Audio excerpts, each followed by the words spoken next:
Hello दोस्तों, नमस्कार। आपके अपने YouTube channel RKM take info पर आप सभी साथियों का तहे दिल से हार्दिक स्वागत है। साथियों, आपकी डिमांड पर एक और वीडियो लेकर आया हूं। साथियों, इसमें बार बार अभ्यर्थी दस्तावेज सत्यापन के बारे में पूछ रहे थे कि कौन सी तिथि तक जारी दस्तावेज सत्यापन इसमें मान्य होंगे, क्या रिजल्ट के बाद जो दस्तावेज बनाए हैं तो वह मान्य होंगे या नहीं होंगे। इन सब के बारे में दोस्तों इस वीडियो में बात करने वाले हैं, तो एक एक करके अपन बात करेंगे। सबसे पहले दोस्तों आयु के बारे में बात करेंगे, आयु कितनी चाहिए थी, और उसके बाद दोस्तों अलग अलग कैटेगरी के जाति प्रमाण पत्र की वैधता क्या है, यानी कौन सी डेट तक उनके जारी जाति प्रमाण पत्र मान्य होंगे, क्या रिजल्ट के बाद जारी हुए दस्तावेज भी मान्य होंगे या नहीं होंगे, मूल निवास से संबंधित है, भूतपूर्व सैनिक है, उत्कृष्ट खिलाड़ी है, दिव्यांगजन है, उसी के साथ दोस्तों जो सेवारत कर्मचारी है, और शैक्षणिक योग्यता के प्रमाण पत्र है, साथ ही दोस्तों कोई शपथ पत्र है, वो कब तक के मान्य होंगे। इन सब के बारे में दोस्तों एक एक करके अपन बात करने वाले हैं, इसलिए आप अंत तक बने रहे। और जो अभ्यर्थी पहली बार हमारे यूट्यूब चैनल को देख रहे हैं, उनसे अनुरोध रहेगा हमारे यूट्यूब चैनल पर Telegram group RKM take info को ज्वाइन कर ले। आपको समस्त भर्तियों की यहाँ नियमित रूप से जानकारी मिलती रहेगी, और साथ ही समस्त भर्तियों में दस्तावेज सत्यापन के जारी होने की अंतिम वैधता क्या होती है और कौन सी तिथि तक जारी दस्तावेज मान्य होते हैं। समस्त भर्तियों में एक समान नियम लागू होते हैं, इसलिए आप अंत तक बने रहे और पूरा वीडियो देखें, जिससे आपके सभी डाउट क्लियर हो जाएंगे। सबसे पहले बात करते हैं नंबर 1, आयु संबंधी दस्तावेज। दोस्तों, जिस भी भर्ती परीक्षा के लिए आप आवेदन करते हैं तो उसमें आवेदन तिथि दी जाती है कि इस आवेदन तिथि तक आपकी न्यूनतम आयु ये हो जानी चाहिए और अधिकतम आयु ये होनी चाहिए। इस वीडियो में बात करने वाले सूचना सहायक भर्ती परीक्षा की आयु क्या मांगी गई थी। दोस्तों, सूचना सहायक भर्ती परीक्षा में आपकी न्यूनतम आयु 21 वर्ष और अधिकतम 40 वर्ष मांगी गई थी। न्यूनतम आयु दोस्तों 1/1/2024 को आपकी 21 वर्ष हो जानी चाहिए और अधिकतम आयु आपकी 40 वर्ष से अधिक नहीं होनी चाहिए। लेकिन दोस्तों पिछले 3 वर्षों में सूचना सहायक भर्ती नहीं होने के कारण इसमें अधिकतम समस्त कैटेगरी को 3 वर्ष की छूट दी गई है। उसके अलावा दोस्तों अन्य कैटेगरी को नियमानुसार छूट दी गई है। इसके लिए आप सूचना सहायक भर्ती परीक्षा का विस्तृत नोटिफिकेशन देख सकते हैं। अब आयु संबंधी प्रमाण पत्र में दोस्तों सबसे पहले आपकी 10वीं की मार्कशीट देखी जाती है। 10वीं की मार्कशीट या उसके प्रमाण पत्र में आपकी जन्म तारीख अंकित होती है। उसी से दोस्तों ये कैलकुलेशन किया जाता है कि आपकी आयु 1/1/2024 को न्यूनतम 21 वर्ष पूरी हुई या नहीं हुई। इसलिए आप 10वीं की अंक तालिका और उसके प्रमाण पत्र को चेक कर ले, उसमें आपकी जन्म तारीख सही लिखी हुई है या नहीं। इसके बाद बात करते हैं दोस्तों शैक्षणिक योग्यता के बारे में। शैक्षणिक योग्यता में आपकी अंक तालिका, प्रमाण पत्र, डिप्लोमा या डिग्री कब तक का वैलिड होता है, यानी कब तक आपकी शैक्षणिक योग्यता पूरी हो जानी चाहिए। साथ ही सूचना सहायक भर्ती परीक्षा के नोटिफिकेशन के अनुसार आपकी पात्रता व शैक्षणिक योग्यता जो मांगी गई थी, वह दोस्तों आपको इस भर्ती के विज्ञापन हेतु शैक्षणिक योग्यता अंतिम वर्ष में सम्मिलित होने वाले या सम्मिलित हो रहे अभ्यर्थी आवेदन कर सकेंगे। लेकिन दोस्तों निर्धारित शैक्षणिक योग्यता आपको इस भर्ती की फेज द्वितीय टंकण गति परीक्षा की अंतिम तिथि से पूर्व जारी करना अनिवार्य होगा। अंतिम टंकण गति परीक्षा की तिथि के बाद शैक्षणिक योग्यता अर्जित करने वाले अभ्यर्थियों को इस भर्ती हेतु पात्र नहीं माना जाएगा। यानी दोस्तों आपकी टंकण गति परीक्षा यानी टाइपिंग टेस्ट जो अगस्त में लास्ट दोस्तों आपकी 29 अगस्त को संपन्न हुई थी, जो 29 अगस्त यदि आपने निर्धारित शैक्षणिक योग्यता प्राप्त कर ली है और आपके पास उसके अंक तालिका और डिग्री आ गई, तो दोस्तों आप सूचना सहायक भर्ती के लिए पात्र होंगे। और यदि दोस्तों आपकी अभी भी शैक्षणिक योग्यता पूरी नहीं हो तो आप इसके लिए अपात्र घोषित कर दिए जाएंगे। अधिकतर अभ्यर्थी जो दोस्तों एपीआरए में फार्म भरते हैं, यानी जिनकी शैक्षणिक योग्यता पूरी नहीं होती है, आवेदन करते समय अभ्यर्थी पाठ्यक्रम के अंतिम वर्ष की परीक्षा दे रहा होता है, उन अभ्यर्थियों को अंतिम चरण की परीक्षा से पहले का दस्तावेज प्रस्तुत करना होता है। जो पहले से दोस्तों डिग्री या डिप्लोमा कर रखा है उसको किसी प्रकार की कोई दिक्कत नहीं होती है। जिस अभ्यर्थी ने दोस्तों एपीआरए में फार्म भरा था तो उसको उसकी शैक्षणिक संस्थान से एक प्रमाण पत्र भी लेना होगा कि मैं अंतिम वर्ष की परीक्षा दे रहा हूँ और इस पद के लिए आवेदन करना चाहता हूँ। तो इन अभ्यर्थियों को दोस्तों दस्तावेज सत्यापन के समय अपेक्षित शैक्षणिक योग्यता प्राप्त करने का प्रमाण पत्र भी प्रस्तुत करना होगा।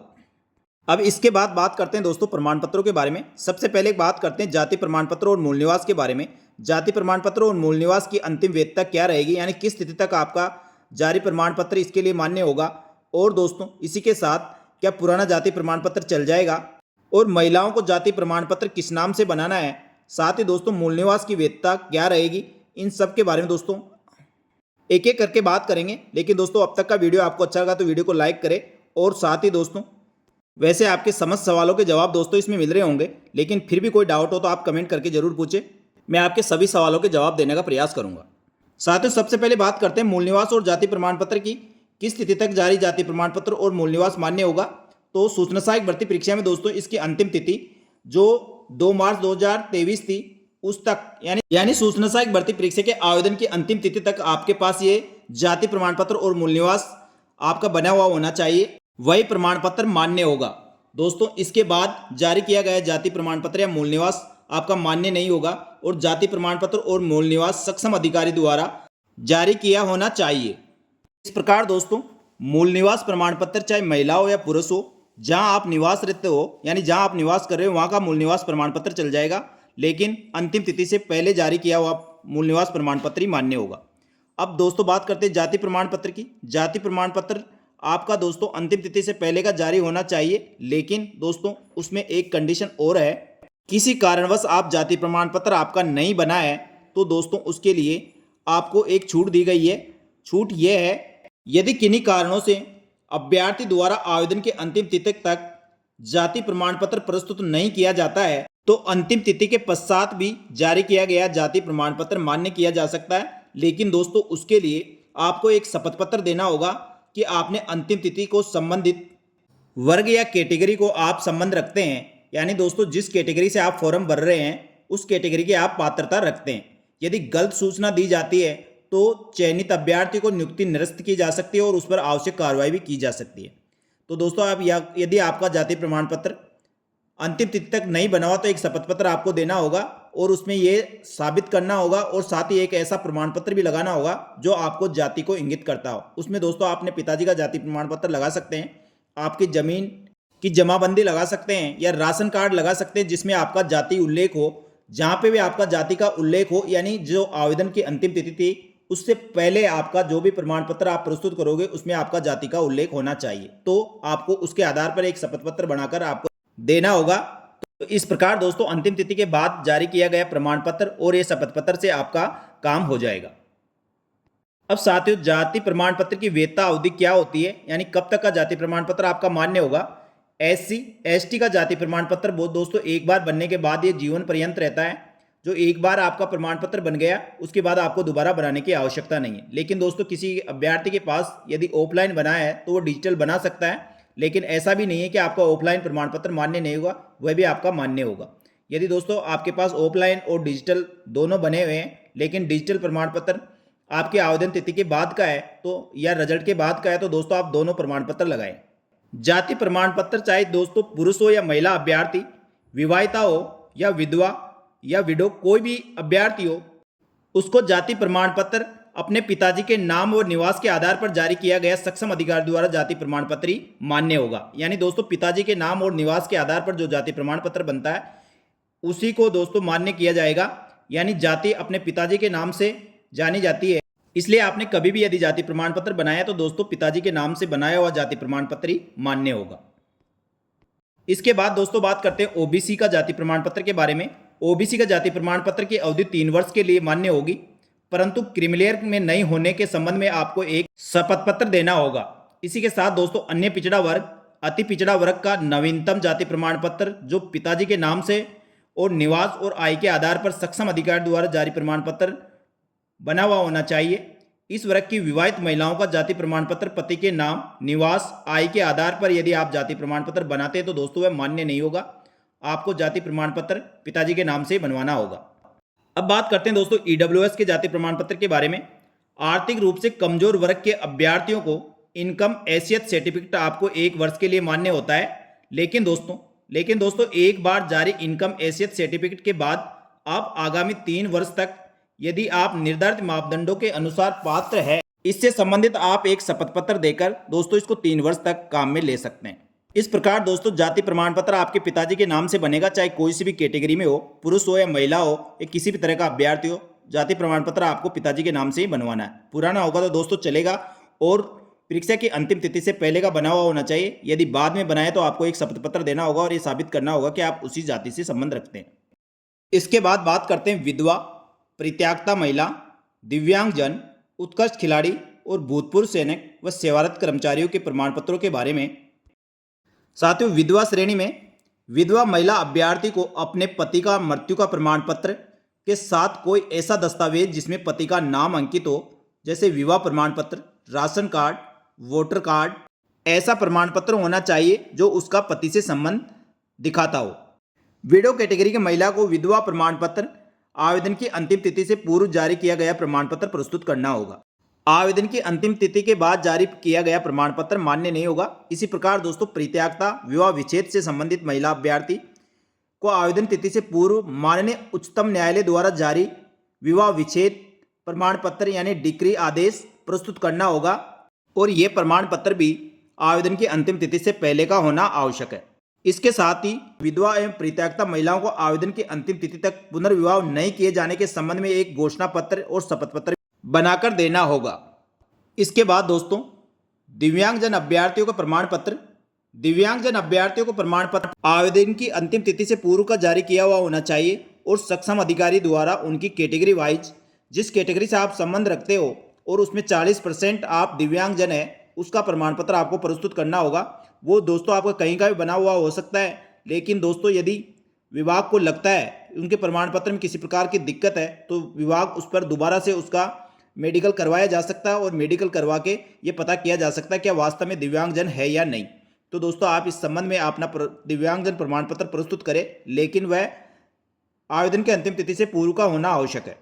इसी प्रकार दोस्तों उत्कृष्ट खिलाड़ियों के लिए खेल प्रमाण पत्र इस भर्ती में आवेदन की अंतिम तिथि से पूर्व का प्रस्तुत करना होगा और जिस कैटेगरी में आपने खेल खेला है तो दोस्तों उस संस्था का प्रमाण पत्र होना आवश्यक है और प्रमाण पत्र वैलिड होना चाहिए। इसलिए उत्कृष्ट खिलाड़ी जिन्होंने जिस खेल कोटे से आवेदन किया है उसका प्रमाण पत्र उसके पास उस संस्था से जारी किया हुआ प्रमाण पत्र जो विज्ञप्ति में दिया गया है उसके अनुसार होना आवश्यक है और जो परीक्षा की अंतिम तिथि से पूर्व का जारी किया होना चाहिए। इसके बाद दोस्तों बात करते हैं भूतपूर्व सैनिक का।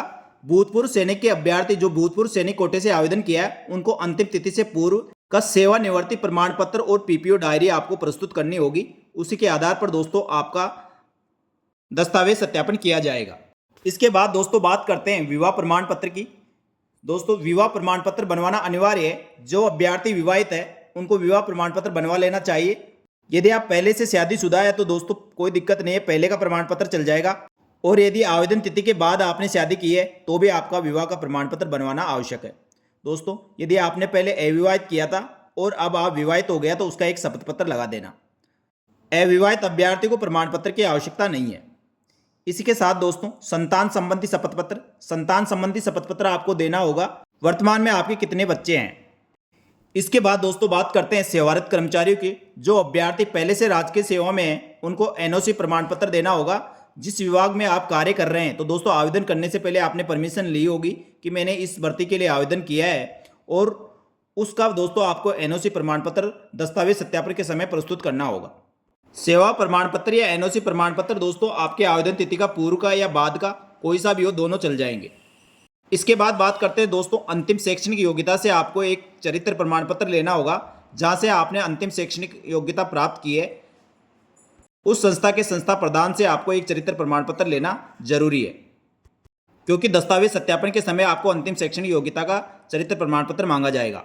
अब दोस्तों कई अभ्यर्थी अंतिम शैक्षणिक योग्यता का चरित्र प्रमाण पत्र के बारे में मेरे को कमेंट करके पूछ रहे थे कि सर हमने डिस्टेंस से हमने डिप्लोमा या डिग्री की है तो हमारे पास चरित्र प्रमाण पत्र नहीं है तो हम क्या करें। तो दोस्तों ऐसे अभ्यर्थियों को कम से कम 12वीं जहाँ से आपने 12th पास की है 10th पास की है वहाँ का स्कूल का चरित्र प्रमाण पत्र आपको बनवा लेना चाहिए। इसी के साथ दोस्तों आपको 2 राजपत्रित अधिकारियों द्वारा जारी प्रमाण पत्र भी प्रस्तुत करना होगा। इस प्रकार दोस्तों आपके पास एक संस्था प्रदान का और 2 राजपत्रित अधिकारी द्वारा जारी चरित्र प्रमाण पत्र आपको दस्तावेज सत्यापन के समय प्रस्तुत करने होंगे। इसके बाद दोस्तों कुछ अभ्यर्थी ये भी पूछ रहे थे क्या पुलिस चरित्र प्रमाण पत्र या मेडिकल प्रमाण पत्र भी बनवा कर लाना है। तो दोस्तों पुलिस चरित्र प्रमाण पत्र और मेडिकल प्रमाण पत्र अभी आपको आवश्यकता नहीं है। जब आपकी ज्वाइनिंग होगी, जिन अभ्यर्थियों की ज्वाइनिंग होगी उनको प्रस्तुत करना होगा। तो यदि आप आवेदन करना चाहते हैं तो पुलिस चरित्र प्रमाण पत्र के लिए आवेदन कर दें, क्योंकि दोस्तों ये 7 से 8 दिन के अंदर बन जाता है और ऐसी कोई दिक्कत नहीं है। और किसी भी आपके नज़दीकी अस्पताल से आप मेडिकल सर्टिफिकेट बनवा सकते हैं, तो ये आपको ज्वाइनिंग के समय चाहिए होंगे। इसके बाद दोस्तों कई अभ्यर्थियों की कई समस्याएं हैं कि इन्होंने आवेदन फॉर्म भरते समय कई गलतियां छोटी मोटी गलतियां की है और उनके प्रमाण पत्रों में भी छोटी मोटी मिस्टेक है। तो दोस्तों ऐसे अभ्यर्थियों को मैं बताना चाहूँगा, यानी ऑनलाइन आवेदन में कोई भी आपकी छोटी मोटी कमियां रह गई हो, यानी छोटी मोटी कोई त्रुटि रह गई, तो दोस्तों जब स्क्रूटनी फॉर्म भरवाई जाए उसमें आपको सही डिटेल भरनी है और शैक्षणिक योग्यता व अन्य प्रमाण पत्रों में कोई छोटी मोटी त्रुटि रही है तो दोस्तों उसके लिए आपको साथियों सबसे पहले तो जो प्रमाण पत्र डिग्री या डिप्लोमो या कोई अन्य प्रमाण पत्र है जो जहां से जारी हुआ है वहां से उसको सुधरवाने के प्रयास करना चाहिए। फिर भी अभी तक आपका उसमें कोई संशोधन नहीं हुआ तो दोस्तों उसके लिए आपको जब दस्तावेज सत्यापन व पात्रता की जांच होगी और आप दस्तावेज सत्यापन करवाने आए उससे पहले दोस्तों आप किसी भी छोटी मोटी त्रुटि के लिए पहले से शपथ पत्र बनवा के लाए, क्योंकि दोस्तों इसका और कोई रास्ता नहीं होता है। आपके पास सही प्रमाण पत्र होने चाहिए और जो मिस्टेक हुई है उसका आपको शपथ पत्र देना होता है। अब दोस्तों दस्तावेज सत्यापन में आपका 3 चरणों में दस्तावेज सत्यापन का प्रोसेस होता है। उसमें सबसे पहले दोस्तों जो टीम होती है वह दस्तावेज चेक करती है। यदि आपको आपके उस दस्तावेजों में किसी प्रकार की कोई त्रुटि या ऐसा कुछ उनको संदिग्ध लगता है तो वो अपने से उच्च अधिकारी को रेफर कर देते हैं और रेफर करने के बाद दोस्तों वह उसको चेक करते हैं कि आपने जो दस्तावेज दिए हैं और शपथ पत्र लगाया उसके आधार पर आपके पात्रता जांच और दस्तावेज सत्यापन सही माना जा सकता है। यदि दोस्तों वहाँ पे भी कोई निर्णय नहीं होता तो फिर एक कमेटी गठित की जाती है, यानी पहले से एक कमेटी गठित की हुई है। जो भी दस्तावेजों में ऑब्जेक्शन लगता है वह उन कमेटी के बाद जाता है और कमेटी दोस्तों उस पर निर्णय करती है। जिस दस्तावेज पे आपके ऑब्जेक्शन लगा है उस दस्तावेज की जाँच कैसे करवानी है या कमेटी या तो खुद निर्णय ले लेती है या उसके बाद दोस्तों संबंधित जहाँ से वो जारी हुआ है प्रमाण पत्र तो वहाँ से उसकी जाँच करवाई जा सकती है और आपके प्रमाण पत्र सही और सत्य पाए जाते हैं तो दोस्तों आपको कोई दिक्कत नहीं होगी, आपको आगे के चरण में शामिल कर लिया जाएगा। इस प्रकार दोस्तों दस्तावेज सत्यापन के लिए आपको दस्तावेजों की अंतिम वैलिडिटी क्या है और कब तक के आपके जारी प्रमाण पत्र मान्य होंगे इस सब आपको एक एक करके मैंने बता दिया है और कौन कौन से प्रमाण पत्र आपके पास होने चाहिए। तो आपको ये जानकारी अच्छी लगी तो वीडियो को लाइक करें और आपको इस संबंध में और कोई भी डाउट हो तो दोस्तों कमेंट करके जरूर पूछें, मैं आपके सवालों का जवाब देने का प्रयास करूंगा। तो आप दस्तावेज सत्यापन करवाने जाते हैं तो दोस्तों आपके समस्त दस्तावेजों के आपके जो भी दस्तावेज सभी की ओरिजिनल कॉपी आपके पास होनी चाहिए और समस्त दस्तावेजों की कम से कम 3 सेट आपको बनवा कर लेके जाना होगा और किसी भी प्रकार की त्रुटि के लिए आपको शपथ पत्र लेके जाना है और नोटरी से अटेस्टेड करवा के लेके जाना है और 100 रुपये के कम से कम स्टाम्प पर आपको बनवाना होगा। इसी प्रकार दोस्तों सूचना सहायक भर्ती के साथ ही समस्त भर्तियों के संबंध में नवीनतम ताज़ा अपडेट के लिए हमारे यूट्यूब चैनल और Telegram group RKM take info को ज्वाइन कर ले। समस्त भर्तियों की जानकारी यहाँ पर आपको समय समय पर मिलती रहेगी। धन्यवाद। जय हिंद, जय भारत।